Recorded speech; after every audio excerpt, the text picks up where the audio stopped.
So you're getting close to retirement, and the question is, when should you take Social Security? Should you take it at 62? Should you take it at 67? It's kind of like the old chicken and the egg discussion. Which came first? Well, in this video, I'm going to show you some circumstances where it might make sense for you to take it at 62, but I'm also going to show you why it might make sense to wait until 67.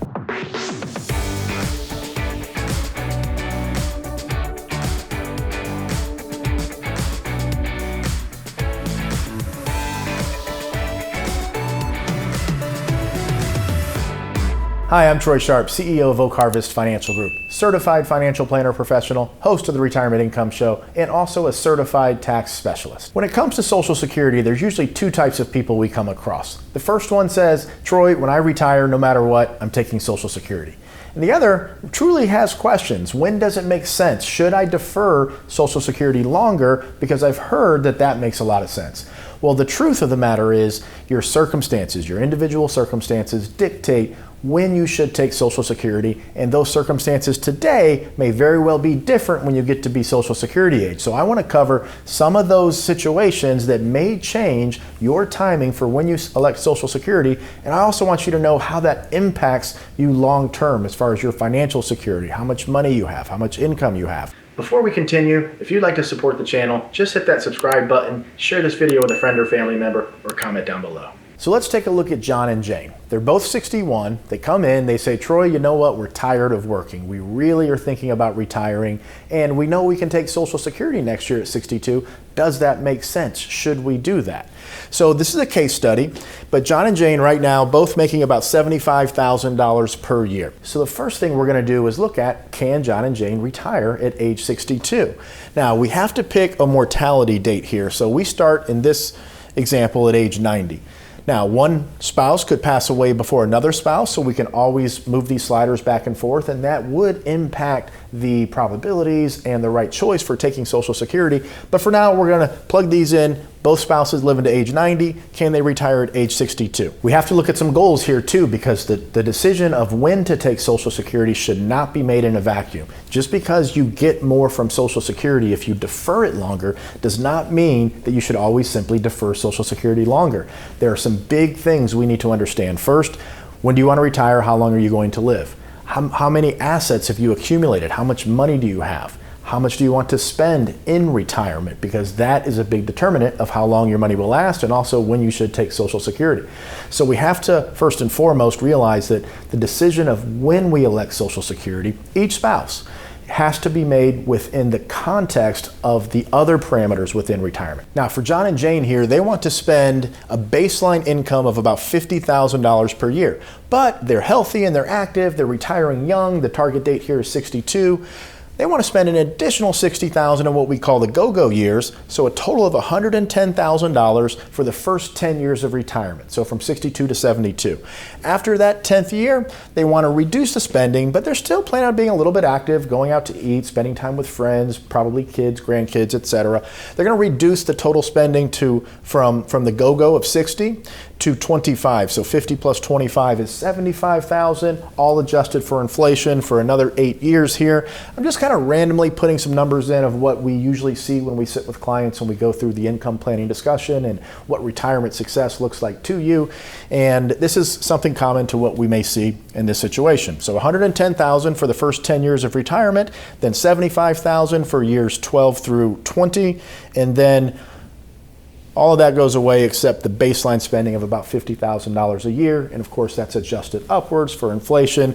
20 years from now, that's going to be close to about $100,000 in today's dollars as far as purchasing power of that 50. Now, I like to start the analysis at age 67, so full retirement age. So when we start to look at these parameters of when it makes sense, the baseline I like to start at is 67. So in this scenario, John has $36,000 or $3,000 a month at full retirement age of 67 if he waits that long. Jane will have $30,000 in retirement benefits at full retirement age, we call it FRA for short, if she waits until age 67. Okay, I told you there were four big things there. We've already covered two of them. How long they expect to live, age 90, how much they want to spend. We went through that go-go spending plan.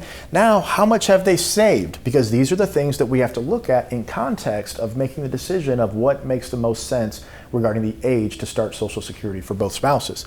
So in this example, we have $250,000 inside Jane's 401k. John has about $700,000 inside his 401k, and they've managed to save about $50,000 outside of retirement accounts for a total investable asset level of $1 million. Now, I like to point this out as well. They have a $500,000 home, no mortgage, so that's kind of always in our back pocket if we need to tap that home equity line, possibly a reverse mortgage, or if we want to sell and downsize, generate a little additional cash for the investment portfolio or to spend. It's always nice to know that we have that option. Okay, so remember I said I like to start the Social Security analysis when deciding between taking it at 62 or 67 or any time in between or even later. I like to start the baseline at 67 to kind of see where we are and how everything plays out. So I'm going to hit the magic button. And based on the go-go spending period, retiring at 61, taking Social Security at 67, having $1 million in assets, by the way, not assuming that the home is sold, we just know that's in our back pocket, but it's not used to fund any goals. A couple things I want to point out here. First, 81% probability of success. That means out of 1,000 different simulations, assuming all these different market returns across all these years. And I want to also point out, this is not using back-tested data. This is using assumptions and forecasts moving forward for the current economic environment. That's very important to understand. So 81% is not 100%, but is it good enough to retire? Yeah, absolutely. As long as we stayed connected to what was going on in our plan as far as how our portfolio is doing, how much income we're spending, the economic environment, all of these various factors, we would just want to monitor it a bit more closely to make sure that we weren't going down from 81. But the second thing I want to point out here is look at the trajectory. So these are 1,000 different simulations here, and the thing that sticks out to me is taking Social Security at 67 and spending that amount of money. We see in literally all of these simulations that the portfolio balance, this is what this represents. So we're starting at $1 million. On the y-axis here, you see it's 2 million, 3 million, and then on the x-axis, it's going out years, 2025, 2030, 2035. But in almost all of these simulations, the account balances are depreciating. So that tells me immediately that I want to have a conversation with you that if we defer Social Security until 67, would you be comfortable seeing your account balances spend down? Because from my experience, when people's account balances are spending down in retirement, even though they know they have a much higher guaranteed income from Social Security, people get nervous. And when you get nervous in retirement, especially during a recession, you can make bad decisions. And bad decisions are typically the one thing that can really throw your retirement off track. If we allow our emotions to dictate our actions, we can blow an entire plan up. And the best plan out there will get blown up from bad decisions, typically driven from emotional feelings, behaviors, etc. Okay, now we're going to take a look at Social Security at 62 versus age 67, and we're also going to look at age 70. So what we have up here is full retirement age, both taking it at 62, both taking it at 70, and then one spouse at 70, one spouse at 67. We're going to look at the probability. Nothing's changed except when we take Social Security. Okay, so what we just looked at, the current 82%, the reason this is 1% higher than the 81 is another simulation has run, but we're right in that range. I want to point this out here. So this is interesting. The age 62, if both spouses take it at 62, it's very, very close to the full retirement age probability. So when we're doing a statistical analysis of all these different variables, to me, there's not a ton of difference between 79% and 82, 81, somewhere in that range. These are very, very similar. Now, when we look over here at age 70, this is the one I want you to kind of really let soak in and understand why. So we have a couple that wants to retire early, but they also have a pretty big spending goal in mind because they want to enjoy retirement. They want to spend it together. They want to travel, spend time with the kids. That 110, I think, was the goal, 110,000 during that first 10 years of retirement in the go-go years. This means we do have to draw down the assets. We need to be comfortable with that, but we also need a plan on where that income is coming from, how we're going to protect some of the assets, but also we want to make sure that these other decisions are being made correctly as well. So 62 and 67, very similar, but if they were to just follow The most recent article they read on CNBC that says you should defer your Social Security as long as possible, and they waited until age 70, yes, they would have significantly higher annual income, but they will have spent down the portfolio to such an extent that that might be all they have. So big difference here between taking it at 70 versus 62 or 67. Now, your situation is completely different. I'm not telling you to not take it at 70 because for a whole lot of our clients, that is the right thing to do mathematically. The other side of that coin is mathematically is not always the right answer.